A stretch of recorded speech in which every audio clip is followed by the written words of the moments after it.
नमस्ते दोस्तों। जैसा कि आप मुझे जानते हैं, मेरा नाम है थरवा मालू, लेकिन आज आपके लिए कुछ और जानना इम्पोर्टेंस रखता है। क्या है वो बात?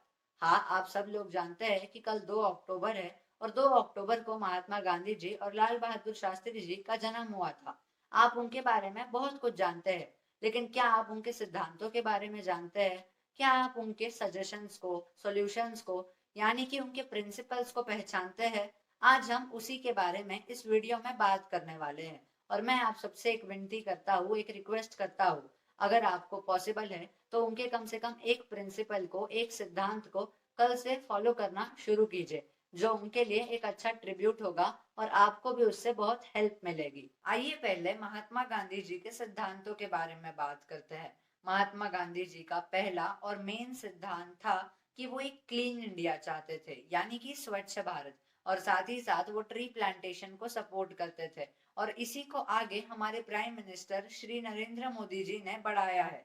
स्वच्छ भारत अभियान के बारे में आप सब जानते होंगे, लेकिन कितने लोग अपने आसपास सफाई रखते हैं? हमें से बहुत कम लोग घर के बाहर निकल के अपने गांव की साफ सफाई करते होंगे।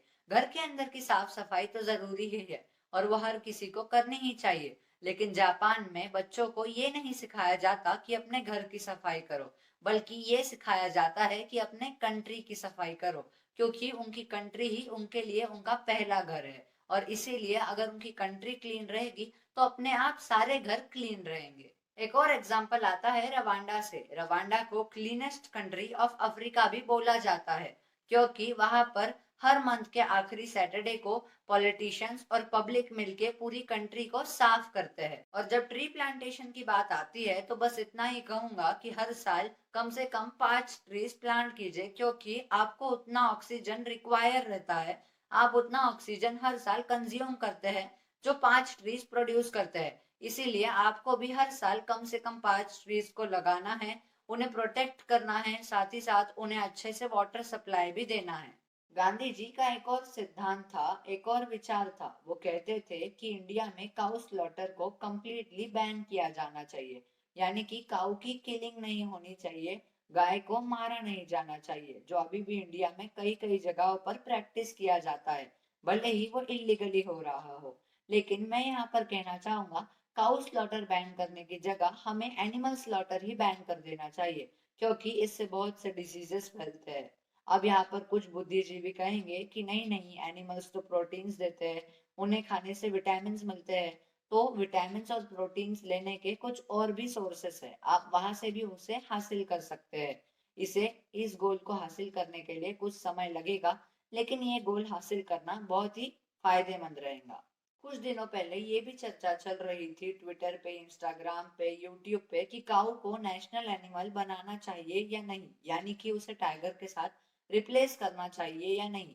आप इसके बारे में क्या सोचते हैं? कमेंट सेक्शन में हमें जरूर बताना। यहाँ पर गांधी जी का एक और मेन प्रिंसिपल आता है, मेन सिद्धांत आता है। क्या है वो?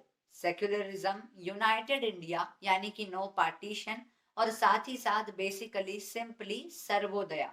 सर्वोदया क्या है मैं आपको बताऊंगा, लेकिन उसके पहले ये जान लीजिए कि महात्मा गांधी जी 100% पार्टीशन को अपोज करते थे, लेकिन थोड़ी सी वीक लीडरशिप के कारण वो असलियत में नहीं हो पाया।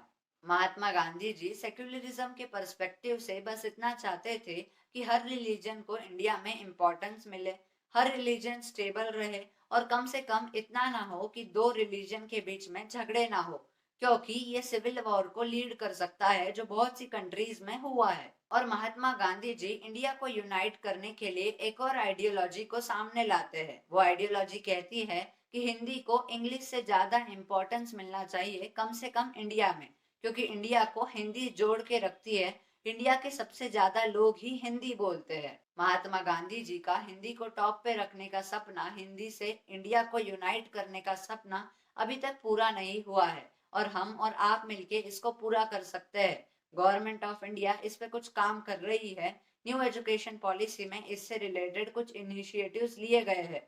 हिंदी का ज्यादा से ज्यादा प्रयोग कीजिए।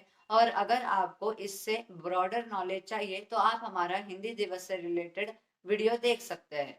अब आते हैं सर्वोदया पे, जो यहाँ पर मेन रोल प्ले करता है।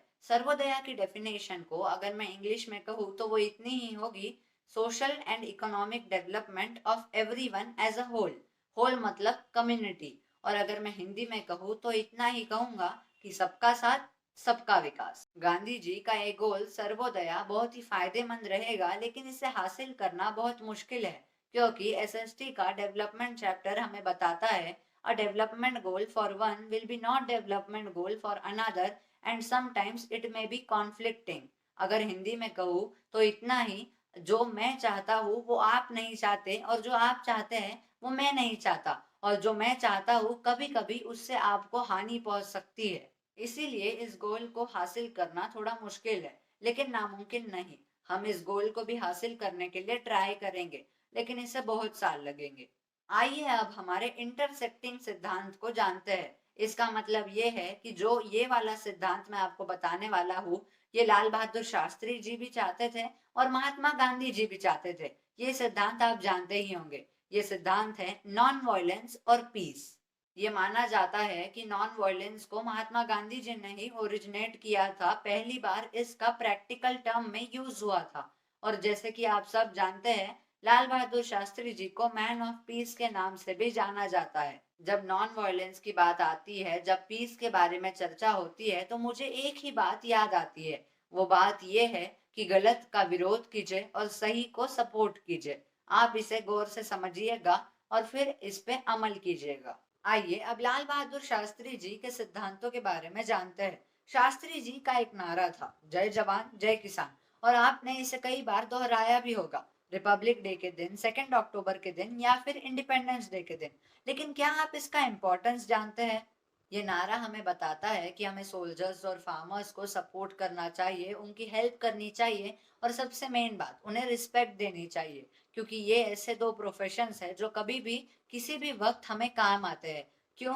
क्योंकि सोल्जर्स हमें सिक्योरिटी प्रोवाइड करते हैं और फार्मर्स हमें डेली बेसिस पे फूड प्रोवाइड करते हैं। अब यहाँ पर सवाल आता है कि सोल्जर्स तो बॉर्डर पे रहते हैं, तो हम उन्हें हेल्प कैसे करें? आप उन्हें हेल्प मत कीजिए, लेकिन उनके सबसे बड़ी प्रॉब्लम को सॉल्व कर दीजिए। उनकी सबसे बड़ी प्रॉब्लम होती है कि मोस्टली वो उनके वाइफ का और उनके चिल्ड्रन का टेंशन लेते रहते हैं। इसीलिए आपको उनके वाइफ और चिल्ड्रन को सेफ फील कराना है।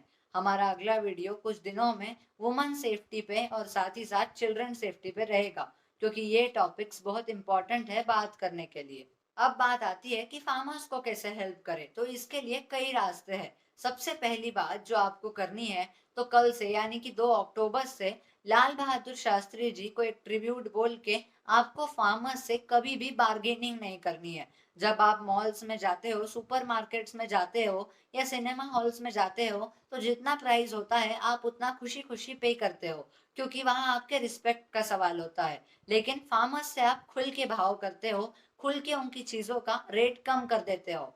आपको 2 अक्टूबर से ऐसा नहीं करना है। प्लीज अपने आप को बदलिए और फार्मर्स को सपोर्ट कीजिए, उनकी हेल्प कीजिए। जैसा कि आप लोग जानते हैं, शास्त्री जी ने ग्रीन रिवॉल्यूशन और व्हाइट रिवॉल्यूशन को प्रमोट किया था, और ऐसा भी माना जाता है कि शास्त्री जी ने उनके लाइफ के पहले सालों में खुद ने भी खेती की थी, यानी कि वो खुद भी एक फार्मर रह चुके थे।